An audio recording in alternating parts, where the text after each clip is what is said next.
মেহুল গোসল শেষ করে বেরিয়ে দেখলো তার বিছানার উপর একটা শাড়ি রাখা। মেহুল বুঝে যায় এটা তার মা জননীর কাজ, তাই সে তার মাকে ডাকে। মা, এখানে শাড়ি কেন? পরার জন্য। মেহুল বড় বড় চোখ করে বলে, কে শাড়ি পরবে? কে আর পরবে? তুই পরবি। মা, এই গরমে শাড়ি পরলে আমি একেবারে মরেই যাব। শাড়ি পরা অসম্ভব।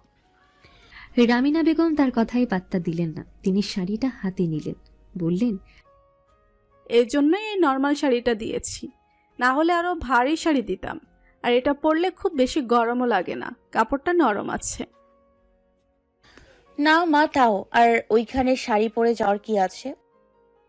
বিয়ের পরে এই প্রথমবারের মতো শ্বশুর বাড়িতে যাচ্ছিস, একটু বউ বউ ভাব নিয়ে যেতে হবে না? যা, চুল মুছে তোয়ালে রেখে আয়, আমি শাড়িটা পরিয়ে দিচ্ছি। মেহুল চোখ মুখ কুচকে বিষণ্ণ সুরে বলল, মা, তোমাকে কিছু বলেও লাভ নেই। দেখ শাড়িটা কি ভালো মানিয়েছে তোকে। হ্যাঁ, আমার এখনই গরমে অস্থির লাগছে। এতক্ষণ কি করে এভাবে থাকবো সেটাই ভাবছি। আরে কিচ্ছু হবে না, আস্তে আস্তে এই গরম শুয়ে যাবে। এখন একটু সাজুগুজু করে নে, আমি তোর বাবাকে কাপড় দিয়ে আসি। আচ্ছা যাও। গাড়ি থেকে নামতে মেহুল চমকে গেল। তাদের আশেপাশে বেশ কিছু কালো পোশাক পরিহিত লোক এসে দাঁড়িয়েছেন, যাদেরকে দেখে বোঝা যাচ্ছে ওরা গার্ড। আর তাদের সাথে সামনে এসে হাজির হয় রাবির। অন্যদিনের মতোই সাদা পাঞ্জাবি গায়ে একদম ক্যাজুয়াল হয়ে হেসে দাঁড়িয়েছে। সে তার শ্বশুর শাশুড়িকে সালাম দিয়ে সাদরে গ্রহণ করে।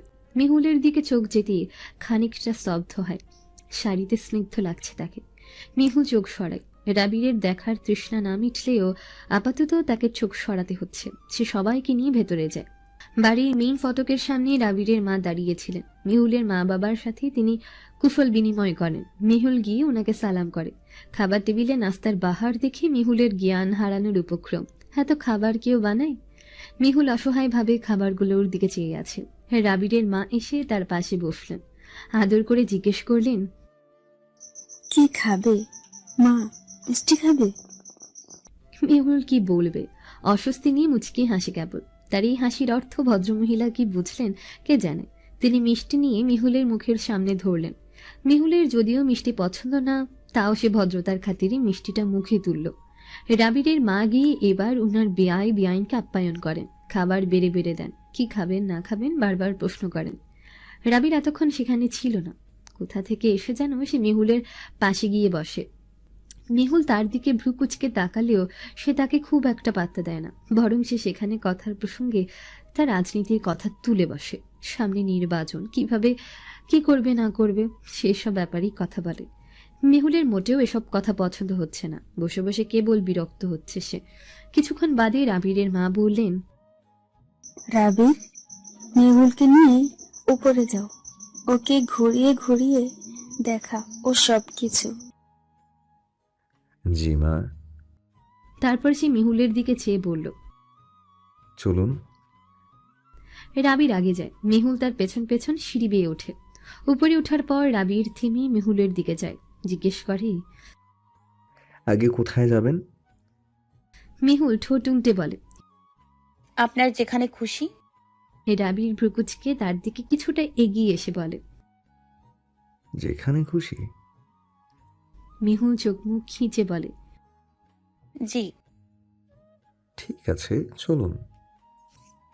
মেহুল রাবিরের পেছন পেছন হাঁটে। একটা রুমের ভেতর গিয়ে সে থামে। মেহুলও থেমে যায়। রাবিরের দিকে তাকাতেই সে বলে, এটা আমার আর আপনার ব্যক্তিগত কক্ষ, আর এখানে আমরা আমাদের সুখ দুঃখ সাজাবো। মেহুল ভেতরে প্রবেশ করে। পুরো রুমে চোখ বুলায়। বিশাল বড় রুম। খুব বেশি ফার্নিচারের ঝামেলা নেই। একদম পরিপাটি সবকিছু। তার সাথে সবকিছু ঝকঝকে পরিষ্কার। বিছানার পাশে একটা বিশাল জানালা। সেদিক দিয়ে বাতাস আসছে খুব। এই দুপুরের গরমেও বেশ শান্তি লাগছে তার। খাটের বিপরীত পাশে একটা বুকশেলফ রাখা। এত বই সেখানে। লোকটা এত বই পড়ে। মেহুল বারান্দায় গিয়ে দাঁড়ায়। বারান্দাটা বোধ হয় তাদের অর্ধেক রুমের সমান হবে। মেহুল তো এই বারান্দা দেখে খুব খুশি। এর মাঝে সব ভেবে ফেলেছে সে। এই বারান্দা সে তার নিজের মনের মতো সাজাবে। কোথায় গাছ লাগাবে, কোথায় দোলনা টানাবে, সব ঠিক করে ফেলেছে সে। আপনার রুম পছন্দ হয়েছে? মেহুল চমকে পেছনে তাকায়, দেখে রাবির তার খুব কাছে। সে মৃদু হেসে ইতস্তত সুরে বলে, জি। তাহলে চলে আসুন, আপনাকে ছাড়া এই রুমটা বিশাল এক শূন্যতায় ভুগছে। মেহুল মাথা নুয়ে মৃদু সুরে বলে। সময় হলে আসবো। রাবি নিঃশ্বাস ফেলে, বলে, আর এই সময়টা কখন হবে? মেহুল তার দিকে চেয়ে বলে। আরো 1 বছর পর। রাবির দীর্ঘশ্বাস ফেলে বলে, আরো 1 বছর? জি। আর ততদিন পর্যন্ত যদি আমি না থাকি? কথাটা শুনে মেহুল যেন থমকে যায়, মুখটা ছোট হয়ে যায় তার, ভয় পায়, ভীত সুরে বলে, কেন থাকবেন না? আপনি আমার সাথে আজীবন থাকবেন। রাবির আরেকটু আগায়। মেহুলের ওষ্ঠ যুগল কাঁপছে, রাবিরের দৃষ্টি সেদিকেই যায়। মনে ঘোর লাগে তার। সে তার সেই তৃষ্ণার্ত দৃষ্টি বহাল রেখেই বলে, আমাদের রাজনীতিবিদদের জীবনের কোনো ভরসা নেই। প্রতিবার নির্বাচন এলেই মা আতঙ্কে থাকেন। এই বুঝি তিনি তার ছেলেকে হারালেন। আমারও শত্রুর অভাব নেই। কখন কি হয় বলা তো যায় না। হতেও তো পারে 1 বছর পর আমি আর থাকলাম না, তখন। মেহুলের বুকে মোচড় দেয়। কয়দিন এই লোকটার উপর যে তার এত মায়া জন্মাবে তা সে মোটেও কল্পনা করেনি। এই মুহূর্তে তার মনে হচ্ছে এই লোকটার অনুপস্থিতি যেখানে সে কল্পনাও করতে পারবে না, সেখানে সে ভয়ঙ্কর বাস্তব সে কি করে মেনে নেবে।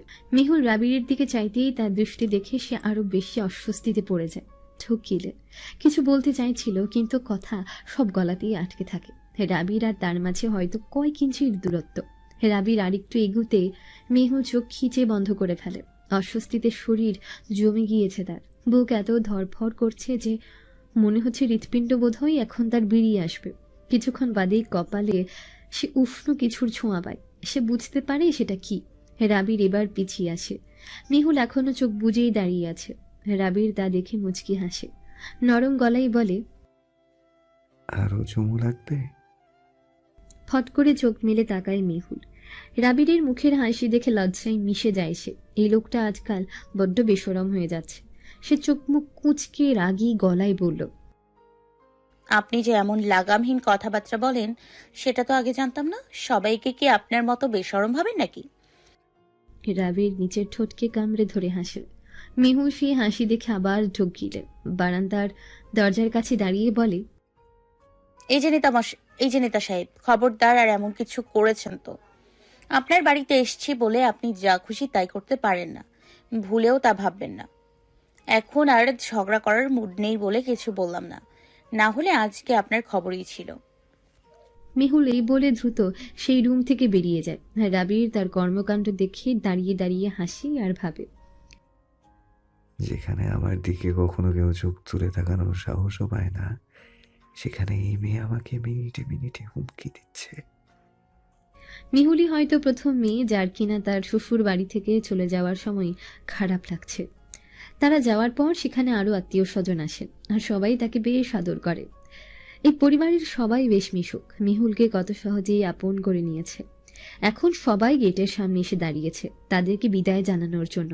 অদ্ভুতভাবে মেহুলের যেন সবাইকে ছেড়ে যেতে ইচ্ছে করছে না, কিন্তু এখান থেকে যাওয়ার আপাতত কোনো উপায় নেই, তাই তাকে যেতে হবে। সবাইকে বিদায় জানিয়ে সে গাড়িতে উঠে বসে। তারপর গাড়ি চলতে আরম্ভ করে। গাড়ি চালাচ্ছে আর রাবির। মেহুল তার পাশেই বসেছে আর পেছনে বসেছে তার মা বাবা। রাবিরকে বিদায় দিয়ে রামিনা বেগম স্বামীকে নিয়ে ভেতরে গেলেন। মেহুল চুপচাপ বসে আছে। রাবির তার দিকে চেয়ে বলল, কি হলো, বাসায় যাবেন না? মেহুল মেয়ে যাওয়া সুরে বলল, আপনার পরিবারের সবাই খুব ভালো। আমার সবাইকে খুব পছন্দ হয়েছে। খালি আমার শাশুড়ি মা আমার গান গাওয়াটাকে সাপোর্ট করলেই সব একদম ঠিকঠাক হতো। মাকে সময় দিন মেহুল, হয়তো একদিন মাও ঠিক আপনার কথা বুঝবেন। তার আগে পরীক্ষার পর যে প্রোগ্রাম আছে সেখানে গান গাওয়ার অনুমতি কিন্তু আপনি দিয়ে দিয়েছেন। হ্যাঁ, তাতে আমার কোনো আপত্তি নেই। মার সাথে তাহলে কথা বলবেন প্লিজ। ঠিক আছে। মেহুল এবার হেসে গাড়ি থেকে নামতে নিলেই রাবির তার হাত ধরে। মেহুল তার দিকে চেয়ে জিজ্ঞেস করে, কি হলো? আমার মতো এমন প্রতিভাবান রাজনীতিবিদ মারা গেলে দেশের কিন্তু বেশ ক্ষতি হবে। তাই এইভাবে শাড়ি গায়ে হুটহাট চলে আসবেন না। হৃৎপিণ্ডকে সামলাতে বড় কষ্ট হয়। পরের বার শাড়ি পরার আগে আমাকে জানাবেন। আমি তাহলে আগে থেকেই হৃৎপিণ্ডকে সামলে নেওয়ার প্রস্তুতি নিয়ে রাখবো। মিহুল বোকা বোকা চোখে যেয়ে থাকে। কি জবাব দেবে সে? লোকটার এসব কথায় মস্তিষ্ক অকেজো হয়ে পড়েছে তার। উপযুক্ত উত্তর মেলাতে পারছে না। রাবির তার হাত ছেড়ে দেয়। মিহুল গাড়ি থেকে নেমে পড়ে। 2 কদম এগিয়ে আরেকবার পেছনে আসে। রাবির তখনও তার দিকে চেয়ে আছে। মিহুল মৃদু হেসে বলে, যদি শাড়ি পরে কাউকে নিহত করা যায় তাহলে আমি আরো 100 বার শাড়ি পরবো, বুঝেছেন নেতা সাহেব? রাবির উত্তর দেয় না। মিহুল চলে যাওয়ার পর সে আলতো হেসে গাড়ি স্টার্ট দেয়। তোমার লজ্জা করে না সাদরাজ আহমেদ? এত সম্পত্তির মালিক হয়েও সামান্য 6 শতক জমিও তুমি ছাড়ছ না? সাদরাজ বরাবরের মতোই তার কুৎসিত হাসিটা হেসে বলে।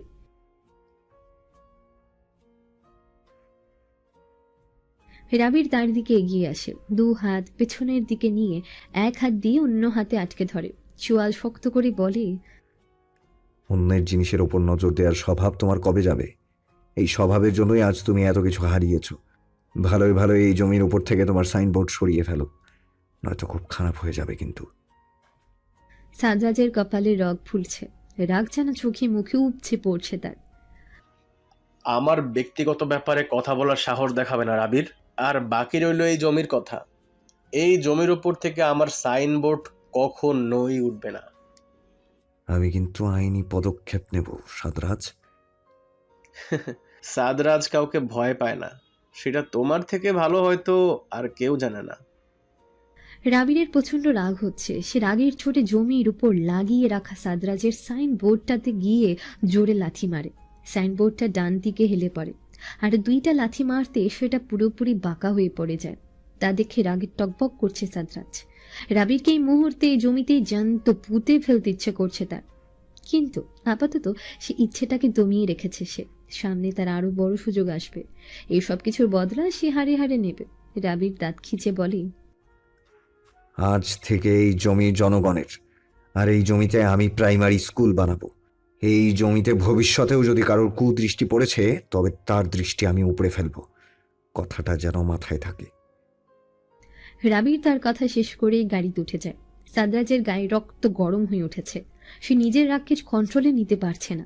সবকিছু তছনছ করে ফেলতে ইচ্ছে করছে তার। পরীক্ষা শেষ আজকে বেশ কিছু দিন হয়ে গিয়েছে। এখন মূলত সামনের প্রোগ্রামে গান গাওয়ার প্রস্তুতি নিয়েছে মেহুল। সকালে ভার্সিটি গেলে ফিরতে ফিরতে সন্ধে হয় তার। তারপর খেয়ে দিয়ে এক ঘুম দেয়, উঠে রাত 9টায়। তারপর আবার মা বাবার সাথে কথা বলে, 1 মগ কফি খেয়ে সময় কাটে তার। আর রাতে খাওয়ার পর রাবিরের সাথে কথা বলাটা তো আজকাল তার অভ্যেসে পরিণত হয়েছে। একদিনও যদি রাবির ব্যস্ততার কারণেই তাকে কল না দেয়, বেচারির আর সেই রাতে ঘুম হয় না। রাবিরের কথা ভাবতে ভাবতে রাত পার হয় তার। মানে কি ভয়ঙ্কর ব্যাপার ভাবা যায়। সে তো রাবিরের প্রেমে রীতিমতো হাবুডুবু খাচ্ছে। অবশ্য কেবল হাবুডুবু না, একেবারে ডুবে মরার উপক্রম। আর তার উপর ওই লোকটার হুটহাট করে বলা বেশরম কথাগুলো শুনলে তো তার আরো আগেই মরে যেতে ইচ্ছে করে। অডিটোরিয়ামে বসে অন্য সবার মতোই গানের প্র্যাকটিস করছিল মেহুল। সেই সময় সেখানে একজন ছেলে আসে, জিজ্ঞেস করে, এখানে মেহুলকে? মেহুল তার দিকে তাকায়, বলে, এই যে আমি। ছেলেটা তার দিকে এগিয়ে যায়। তারপর তার হাতে রাখা বেলি ফুলের গাঁছড়াটা মেহুলের দিকে এগিয়ে দিয়ে বলে, এটা আপনার জন্য। মেহুল ভ্রু কুচকে তিক্ত সুরে বলে, আপনি আমাকে গাছরা কেন দিচ্ছেন? কে আপনি? না, আমি আপনাকে গাজরা দিচ্ছি না। কেউ একজন ভার্সিটির গেটের সামনে এসে এটা আমার হাতে ধরিয়ে দিয়ে বললেন কেমিস্ট্রি ডিপার্টমেন্টের 13 ব্যাচের মেহুলকে দেওয়ার জন্য। আর এখানে এত স্টুডেন্ট দেখে মনে হলো সেই মেয়ে এখানে থাকতে পারে, তাই এখানে এটা নিয়ে এলাম। নিন, ধরুন।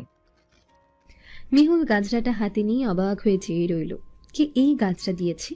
সে ছেলেটাকে জিজ্ঞেস করলো, আচ্ছা, আপনি ওই লোকটার নাম জানেন?